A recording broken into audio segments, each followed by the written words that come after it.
अनवर साहब जिंदाबाद, जनाब गुप्ता साहब जिंदाबाद, नेशनल कॉन्फ्रेंस जिंदाबाद, नेशनल कॉन्फ्रेंस जिंदाबाद। JKNC provincial president Ratanlal Gupta sir हैं हमारे साथ। सर, क्या आपकी आज की उपलब्धि? आज जम्मू अर्बन जो है हमारा डिस्ट्रिक्ट, वहाँ पे जनाब विजय लोचन जी जो हमारे चेयरमैन हैं एससी सेल के सुबह के, उन्होंने यहाँ पे आज श्री रमेश जी को डिस्ट्रिक्ट अर्बन का डिस्ट्रिक्ट प्रेसिडेंट नियुक्त किया है।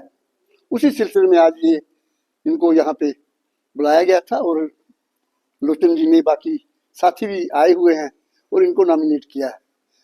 आज से इनकी ड्यूटी बन जाती है कि वो जम्मू अर्बन के अंदर दलित समाज जो है हमारा, उनके हक हकूक, उनके राइट्स के लिए, उनको सोशल जस्टिस दिलाने के लिए ये जदोजहद करेंगे।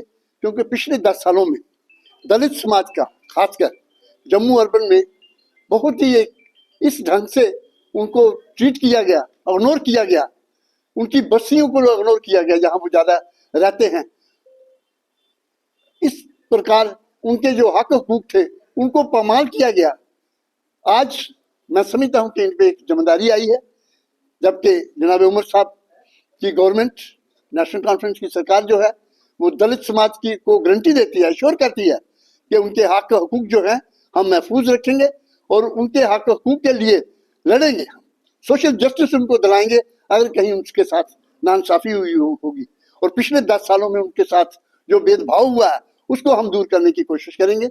मैं आज रमेश जी को भी बधाई देता हूँ कि वो अपनी तमाम टीम के साथ घर घर जाएं। जो एक नेशनल कॉन्फ्रेंस का, हमारी सरकार का, जो हमारी लीडरशिप का जो हुक्म है, एडमिनिस्ट्रेशन को जो है वो लोगों के घर तक पहुंचाना है।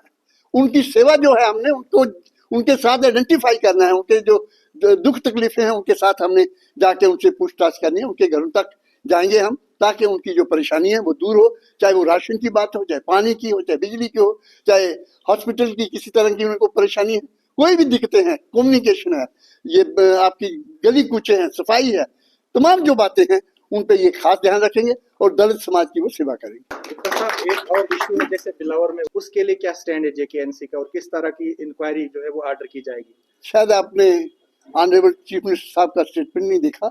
उन्होंने यहाँ कहा है कि हम इसकी इंक्वायरी करवा रहे हैं और जो भी कल्प्रेट होंगे, कसूरवार जो लोग होंगे, उनको सजा दी जाएगी। मुझे बहुत बड़ी जिम्मेवारी दी गई है और मैं चाहता हूं कि इस जिम्मेवारी में बहुत खरा उतरूं और लचक से उतरूं, यानी कि मैं हर एक की बात सुनूं और उनका जो समस्या इन तक पहुँचाऊँ। क्योंकि हम एक माध्यम हैं, दलित के हम एक माध्यम हैं। क्योंकि दलित के साथ बहुत नाइंसाफ़ी हो रही है इस वक्त। अभी आपने कठुआ में भी देखा है, यहाँ भी हुआ है, एक अपने बिजनौर में भी हुआ है, ऐसे वारदात बहुत हो रहे हैं। तो इसलिए हमें अपने दलित समाज को जागरूक करना पड़ेगा कि आप अपने हकूक़ को जानिए, अपने राइट्स को जानिए। और हमारी हुकूमत है जो ये शुरू से हमारे साथ है, आज से नहीं, मेरे दादा परदादा से टाइम से है। क्योंकि हमें ज़मीनें जो मिली है मरहूम शेख साहब की मतलब तब मिली थी कतर में। जब हम रात को सोए थे तो सुबह उठे तो हमें मालिक थे। मैं तो यही समझता हूँ कि बाबा साहब के बाद मैं इन्हीं को मानता हूँ, क्योंकि दलित समाज इनका बहुत ऋणी है। और हमें दलित समाज को भी सोचना पड़ेगा कि हमें इनका साथ देना पड़ेगा इस बार जम्मू में।